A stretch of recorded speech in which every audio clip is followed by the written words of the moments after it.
The Wisdom of Father Brown by G.K. Chesterton. The Purple Wig. Mr. Edward Nutt, the industrious editor of the Daily Reformer, sat at his desk, opening letters and marking proofs to the merry tune of a typewriter, worked by a vigorous young lady. He was a stoutish, fair man in his shirt sleeves. His movements were resolute, his mouth firm, and his tones final. But his round, rather babyish blue eyes had a bewildered and even wistful look that rather contradicted all this. Nor, indeed, was the expression altogether misleading. It might truly be said of him, as for many journalists in authority, that his most familiar emotion was one of continuous fear. Fear of libel actions, fear of lost advertisements, fear of misprints, fear of the sack. His life was a series of distracted compromises between the proprietor of the paper and of him, who was a senile soap boiler with 3 ineradicable mistakes in his mind, and the very able staff he had collected to run the paper, some of whom were brilliant and experienced men and, what was even worse, sincere enthusiasts for the political policy of the paper. A letter from one of these lay immediately before him, and, rapid and resolute as he was, he seemed almost to hesitate before opening it. He took up a strip of proof instead, ran down it with a blue eye and a blue pencil, altered the word adultery to the word impropriety, and the word Jew to the word alien, rang a bell and sent it flying upstairs. Then, with a more thoughtful eye, he ripped open the letter from his more distinguished contributor, which bore a postmark of Devonshire, and read as follows. Dear Nutt, as I see you're working spooks and dukes at the same time, what about an article on that rum business of the heirs of Exmoor, or, as the old women call it down here, the devil's ear of air?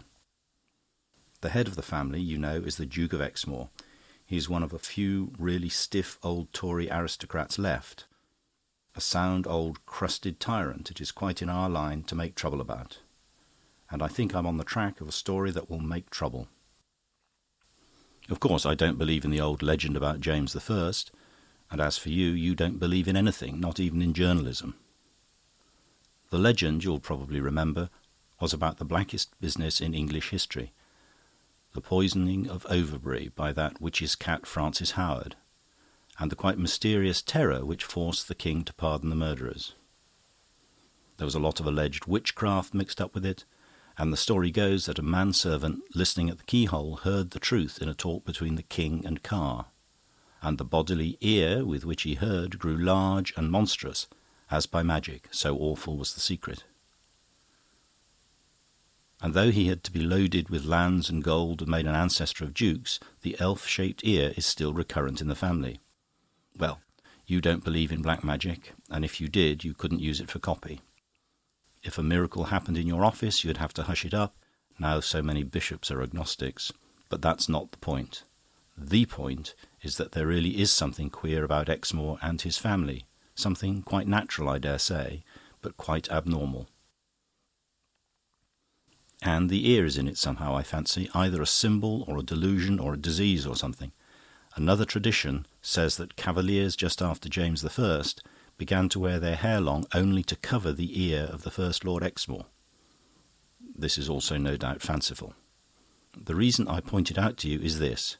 It seems to me that we make a mistake in attacking aristocracy entirely for its champagne and diamonds.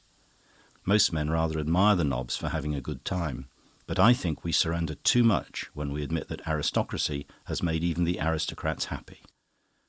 I suggest a series of articles pointing out how dreary, how inhuman, how downright diabolist is the very smell and atmosphere of some of these great houses. There are plenty of instances, but you couldn't begin with a better one than the ear of the heirs. By the end of the week, I think I can get you the truth about it. Yours ever, Francis Finn.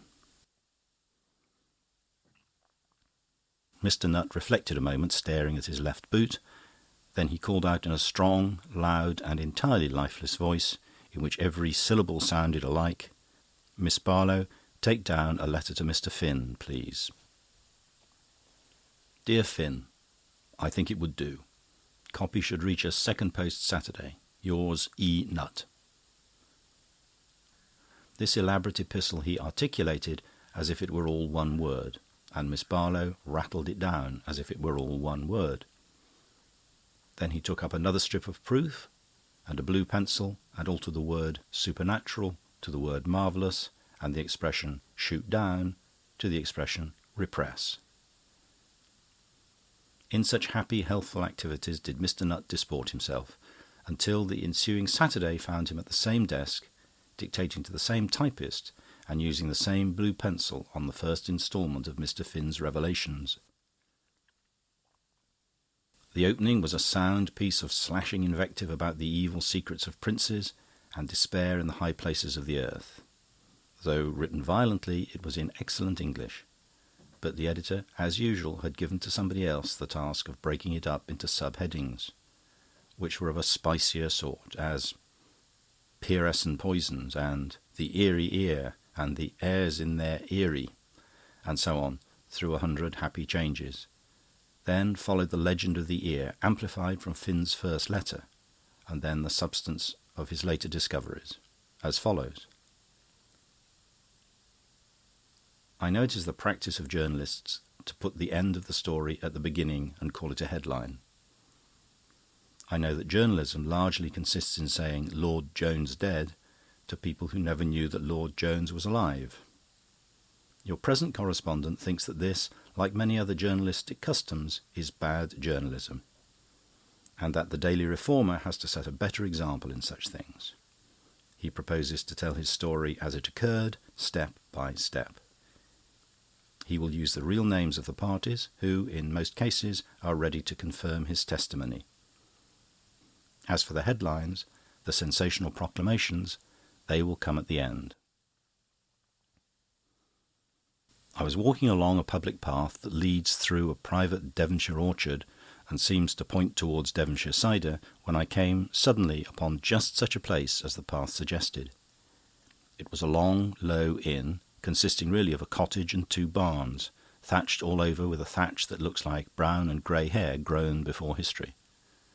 But outside the door was a sign which called it the Blue Dragon, and under the sign was one of those long rustic tables that used to stand outside most of the free English inns before teetotalers and brewers between them destroyed freedom. And at this table sat 3 gentlemen who might have lived 100 years ago. Now that I know them all better, there is no difficulty about disentangling the impressions, but just then they looked like 3 very solid ghosts. A dominant figure, both because he was bigger in all 3 dimensions and because he sat centrally in the length of the table, facing me, was a tall, fat man, dressed completely in black, with a rubicund, even apoplectic visage, but a rather bald and rather bothered brow. Looking at him again, more strictly, I could not exactly say what it was that gave me the sense of antiquity, except the antique cut of his white clerical necktie and the barred wrinkles across his brow. It was even less easy to fix the impression in the case of the man at the right end of the table, who, to say truth, was as commonplace a person as could be seen anywhere, with a round, brown-haired head and a round, stub nose, but also clad in clerical black, of a stricter cut. It was only when I saw his broad, curved hat lying on the table beside him that I realised why I connected him with anything ancient. He was a Roman Catholic priest. Perhaps the third man at the other end of the table had really more to do with it than the rest, though he was both slighter in physical presence and more inconsiderate in dress.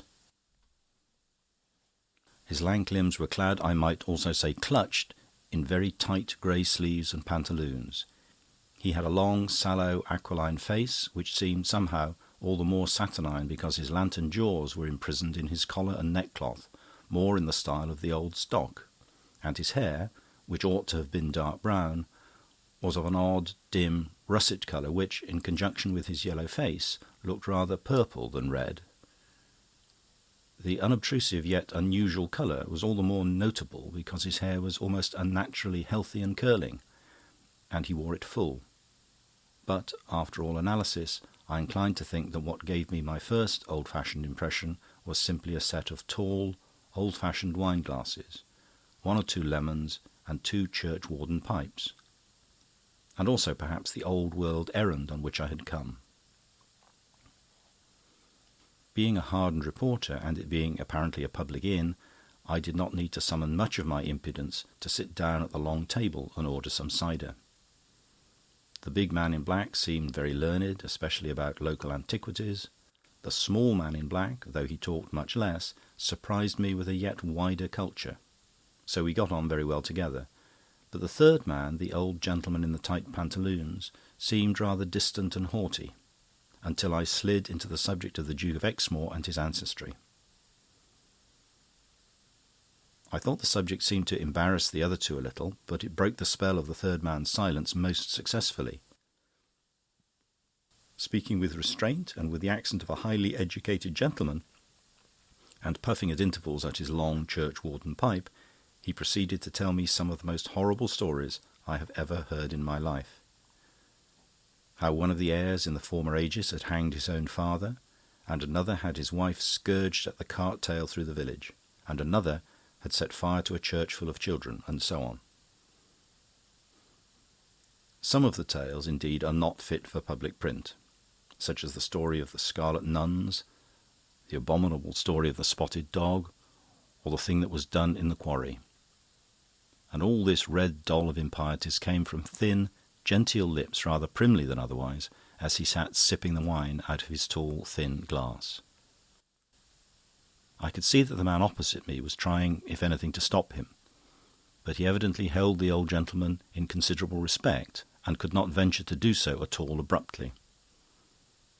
And the little priest at the other end of the table, though free from any such air of embarrassment, looked steadily at the table, and seemed to listen to the recital with great pain, as well he might. "You don't seem," I said to the narrator, "to be very fond of the Exmoor pedigree." He looked at me a moment, his lips still prim, but whitening and tightening. Then he deliberately broke his long pipe and glass on the table, and stood up, the very picture of a perfect gentleman with the framing temper of a fiend. "These gentlemen," he said, "will tell you whether I have cause to like it. The curse of the heirs of old has lain heavy on this country, and many have suffered from it. They know there are none who have suffered from it as I have." And with that he crushed a piece of the fallen glass under his heel and strode away among the green twilight of the twinkling apple trees. "That's an extraordinary old gentleman," I said to the other 2. "Do you happen to know what the Exmoor family has done to him? Who is he?" The big man in black was staring at me with the wild air of a baffled bull. He did not at first seem to take it in. Then he said at last, "Don't you know who he is?" I reaffirmed my ignorance, and there was another silence. Then the little priest said, still looking at the table, "That's the Duke of Exmoor." Then, before I could collect my scattered senses, he added, equally quietly, but with an air of regularising things, "My friend here is Dr. Mull, the Duke's librarian. My name is Brown." "But," I stammered, "if that is the Duke, why does he damn all the old dukes like that?" "He seems really to believe," answered the priest called Brown, "that they have left a curse on him." Then he added with some irrelevance, "That's why he wears a wig." It was a few moments before his meaning dawned on me. "You don't mean that fable about the fantastic ear?" I demanded. "I've heard it, of course, but surely it must be a superstitious yarn spun out of something much simpler. I've sometimes thought it was a wild version of one of those mutilation stories. They used to crop criminals' ears in the 16th century." "I hardly think it was that," answered the little man thoughtfully. "But it is not outside ordinary science or natural law for a family to have some deformity frequently reappearing, such as one ear bigger than the other." The big librarian had buried his bald brow in his big red hands, like a man trying to think out his duty. "No," he groaned, "you do the man a wrong after all. Understand, I've no reason to defend him, or even keep faith with him. He has been a tyrant to me as to everybody else. Don't fancy because you see him sitting here that he isn't a great lord in the worst sense of the word. He would fetch a man a mile to ring a bell a yard off, if it would summon another man 3 miles to fetch a matchbox 3 yards off. He must have a footman to carry his walking stick, a body servant to hold up his opera glasses. But not a valet to brush his clothes, cut in the priest, with a curious dryness, for the valet would want to brush his wig too. The librarian turned to him and seemed to forget my presence. He was strongly moved and, I think, a little heated with wine. "I don't know how you know it, Father Brown," he said, "but you're right. He lets the whole world do everything for him, except dress him. And that he insists on doing in a literal solitude like a desert. Anybody is kicked out of the house without a character who is so much as found near his dressing-room door." "He seems a pleasant old party," I remarked. "No," replied Dr. Mull quite simply, "and yet that is just what I mean by saying you are unjust to him after all. Gentlemen, the Duke does really feel the bitterness about the curse that he uttered just now. He does, with sincere shame and terror, hide under that purple wig something he thinks it would blast the sons of man to see. I know it is so, and I know it is not a mere natural disfigurement like a criminal mutilation, or a hereditary disproportion in the features. I know it is worse than that, because a man told me he was present at a scene that no man could invent, where a stronger man than any of us tried to defy the secret and was scared away from it." I opened my mouth to speak, but Mull went on in oblivion of me, speaking out of the cavern of his hands. "I don't mind telling you, Father, because it's really more defending the poor Duke than giving him away. Didn't you ever hear of the time when he very nearly lost all his estates?" The priest shook his head, and the librarian proceeded to tell the tale as he had heard it from his predecessor in the same post, who had been his patron and instructor, and whom he seemed to trust implicitly. Up to a certain point it was a common enough tale of the decline of a great family's fortunes, the tale of a family lawyer. His lawyer, however, had the sense to cheat honestly, if the expression explains itself. Instead of using funds he held in trust, he took advantage of the Duke's carelessness to put the family in a financial hole in which it might be necessary for the Duke to let him hold them in reality. The lawyer's name was Isaac Green, but the Duke always called him Elisha, presumably in reference to the fact that he was quite bald, though certainly not more than 30. He had risen very rapidly, but from very dirty beginnings, being at first a narc or informer and then a moneylender. But as a solicitor to the heirs, he had the sense, as I say, to keep technically straight until he was ready to deal the final blow. The blow fell at dinner, and the old librarian said he should never forget the very look of the lampshades and the decanters as the little lawyer, with a steady smile, proposed to the great landlord that they should halve the estates between them. The sequel certainly could not be overlooked, for the Duke, in dead silence, smashed a decanter on the man's bald head as suddenly as I had seen him smash the glass that day in the orchard. It left a red triangular scar on the scalp, and the lawyer's eyes altered, but not his smile. He rose, tottering to his feet, and struck back as such men do strike. "I'm glad of that," he said, "for now I can take the whole estate. The law will give it to me." Exmoor, it seems, was white as ashes, but his eyes still blazed. "The law will give it to you," he said, "but you will not take it." "Why not? Why?" "Because it would mean the crack of doom for me, and if you take it I shall take off my wig. Why, you pitiful plucked fowl, anyone can see your bare head, but no man shall see mine and live."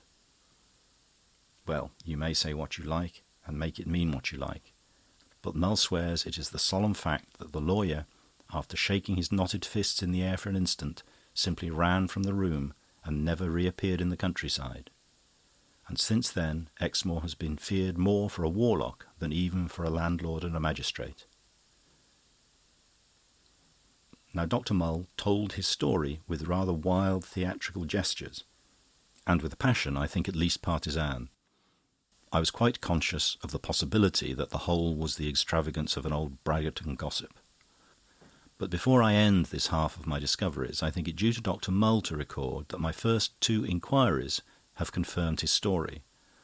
I learned from an old apothecary in the village that there was a bald man in evening dress, giving the name of Green, who came to him one night to have a 3-cornered cut on his forehead plastered. and I learnt from the legal records and old newspapers that there was a lawsuit threatened, and at least begun, by one Green against the Duke of Exmoor. Mr. Nutt of the Daily Reformer wrote some highly incongruous words across the top of the copy, made some highly mysterious marks down the side of it, and called to Miss Barlow in the same loud, monotonous voice, "Take down a letter to Mr. Finn. Dear Finn, your copy will do, but I have had to headline it a bit, and our public would never stand a Romanist priest in the story. You must keep your eye on the suburbs. I've altered him to Mr. Brown, a spiritualist. Yours, E. Nutt."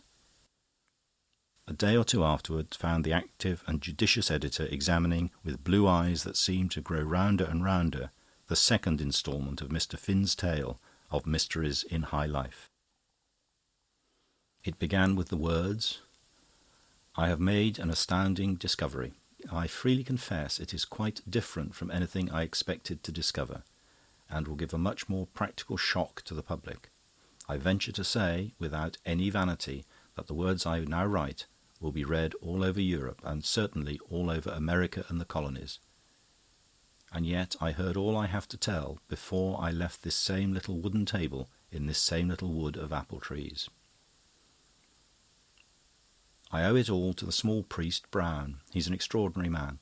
The big librarian had left the table, perhaps ashamed of his long tongue, perhaps anxious about the storm in which his mysterious master had vanished. Anyway, he betook himself heavily in the Duke's tracks through the trees. Father Brown had picked up one of the lemons and was eyeing it with an odd pleasure. "What a lovely colour a lemon is," he said. "There's one thing I don't like about the Duke's wig, the colour." "I don't think I understand," I answered. "I dare say he's got good reason to cover his ears, like King Midas," went on the priest, with a cheerful simplicity which somehow seemed rather flippant under the circumstances. "I can quite understand that it's nicer to cover them with hair than with brass plates or leather flaps. But if he wants to use hair, why doesn't he make it look like hair? There never was a hair of that colour in this world. It looks more like a sunset cloud coming through the wood. Why doesn't he conceal the family curse better if he's really so ashamed of it? Shall I tell you? It's because he isn't ashamed of it. He's proud of it." "It's an ugly wig to be proud of, and an ugly story," I said. "Consider," replied this curious little man, "how you yourself really feel about such things. I don't suggest you're either more snobbish or more morbid than the rest of us, but don't you feel in a vague way that a genuine old family curse is rather a fine thing to have? Would you be ashamed, wouldn't you be a little proud, if the heir of the Glamis horror called you his friend, or if Byron's family had confided to you only the evil adventures of their race? Don't be too hard on the aristocrats themselves if their heads are as weak as ours would be, and they are snobs about their own sorrows." "By Jove," I cried, "and that's true enough. My own mother's family had a banshee, and now I come to think of it, it has comforted me in many a cold hour." "And think," he went on, "of that stream of blood and poison that spurted from his thin lips the instant you so much as mentioned his ancestors. Why should he show every stranger over such a chamber of horrors unless he's proud of it? He doesn't conceal his wig, he doesn't conceal his blood, he doesn't conceal his family curse, he doesn't conceal the family crimes, but..." The little man's voice changed so suddenly, he shut his hands so sharply, and his eyes so rapidly grew rounder and brighter like a waking owl's, that it had all the abruptness of a small explosion on the table. "But," he ended, "he does really conceal his toilet." It somehow completed the thrill of my fanciful nerves that at that instant the Duke appeared again silently among the glimmering trees, with soft foot and sunset-hued hair, coming around the corner of the house in company with his librarian. Before he came within earshot, Father Brown had added quite composedly, "Why does he really hide the secret of what he does with a purple wig?" Because it isn't the sort of secret we suppose. The Duke came round the corner and resumed his seat at the head of the table with all his native dignity. The embarrassment of the librarian left him hovering on his hind legs like a huge bear. The Duke addressed the priest with great seriousness. "Father Brown," he said, "Dr. Mull informs me that you have come here to make a request. I no longer profess an observance of the religion of my fathers, but for their sakes and for the sake of the days when we met before, I am very willing to hear you. But I presume you would rather be heard in private." Whatever I retain of the gentleman made me stand up. Whatever I have attained of the journalist made me stand still. Before this paralysis could pass, the priest had made a momentarily detaining motion. "If," he said, "your Grace will permit me my real petition, or if I retain any right to advise you, I would urge that as many people as possible should be present. All over this country I have found hundreds, even of my faith and flock, whose imaginations are poisoned by the spell which I implore you to break. I wish we could have all Devonshire here to see you do it." "To see me do what?" asked the Duke, arching his eyebrows. "To see you take off your wig," said Father Brown. The Duke's face did not move, but he looked at his petitioner with a glassy stare, which was the most awful expression I have ever seen on a human face. I could see the librarian's great legs wavering under him like the shadows of stems in a pool, and I could not banish from my own brain the fancy that the trees all around us were filling softly in the silence with devils instead of birds. "I spare you," said the Duke in a voice of inhuman pity. "I refuse.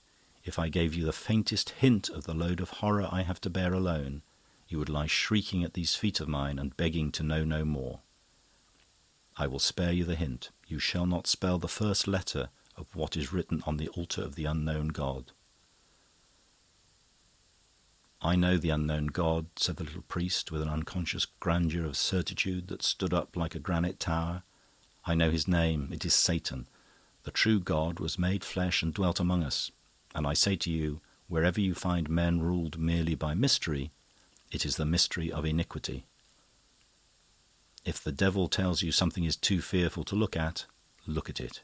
If he says something is too terrible to hear it. If you think some truth unbearable, bear it. I entreat your Grace to end this nightmare now and here at this table." "If I did," said the Duke in a low voice, "you and all you believe, and all by which alone you live, would be the first to shrivel and perish. You would have an instant to know the great nothing before you died." "The cross of Christ be between me and harm," said Father Brown. "Take off your wig." I was leaning over the table in ungovernable excitement. In listening to this extraordinary duel, half a thought had come into my head. "Your Grace," I cried, "I call your bluff. Take off your wig, or I will knock it off. I suppose I can be prosecuted for assault, but I am very glad I did it." When he said, in the same voice of stone, "I refuse," I simply sprang on him. For 3 long instants he strained against me as if he had all hell to help him. But I forced his head until the hairy cap fell off it. I admit that, whilst wrestling, I shut my eyes as it fell. I was awakened by a cry from Mull, who was also by this time at the Duke's side. His head and mine were both bending over the bald head of the wigless Duke. Then the silence was snapped by the librarian exclaiming, "What can it mean?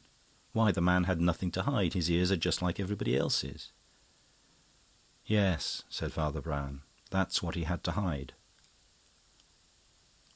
The priest walked straight up to him, but strangely enough did not even glance at his ears. He stared with an almost comical seriousness at his bald forehead and pointed to a 3-cornered cicatrice, long-healed but still discernible. "Mr. Green, I think," he said politely. And he did get the whole estate after all. And now let me tell the readers of the Daily Reformer what I think the most remarkable thing in the whole affair. This transformation scene, which will seem to you as wild and purple as a Persian fairy tale, has been, except for my technical assault, strictly legal and constitutional from its beginnings. The man with the odd scar and the ordinary ears is not an impostor, though in one sense he wears another man's wig, and claims another man's ear, he has not stolen another man's coronet. He really is the one and only Duke of Exmoor. What happened was this. The old Duke really had a slight malformation of the ear, which really was more or less hereditary. He really was morbid about it, and it is likely enough that he did invoke it as a kind of curse in the violent scene, which undoubtedly happened, in which he struck Green with the decanter. But the contest ended very differently. Green pressed his claim and got the estates. The dispossessed nobleman shot himself and died without issue. After a decent interval, the beautiful English government revived the extinct peerage of Exmoor and bestowed it, as is usual, on the most important person, the person who's got the property. This man used the old feudal fables, properly in his snobbish soul, really envied and admired them, so that thousands of poor English people trembled before a mysterious chieftain with an ancient destiny and a diadem of evil stars, when they are really trembling before a gutter-snipe who was a pettifogger and a pawnbroker not 12 years ago. I think it is very typical of the real case against our aristocracy as it is, and it will be till God sends us braver men. Mr. Nutt put down the manuscript and called out with unusual sharpness, "Miss Barlow, please take down a letter to Mr. Finn." "Dear Finn, you must be mad. We can't touch this. I wanted vampires and the bad old days and aristocracy hand in hand with superstition. They like that. But you must know the Exmoors would never forgive this. And what would our people say then, I should like to know? Why, Sir Simon is one of Exmoor's greatest pals, and it would ruin that cousin of the heir's that's standing for us at Bradford. Besides, old Soapsuds was sick enough at not getting his peerage last year. He'd sack me by wire if I lost him it with such lunacy as this. And what about Duffy? He's doing us some rattling articles on the heel of the Norman, and how can he write about Normans if the man's only a solicitor? Do be reasonable. Yours, E. Nutt." As Miss Barlow rattled away cheerfully, he crumpled up the copy and tossed it into the waste-paper basket, but not before he had, automatically and by force of habit, altered the word God to the word circumstances.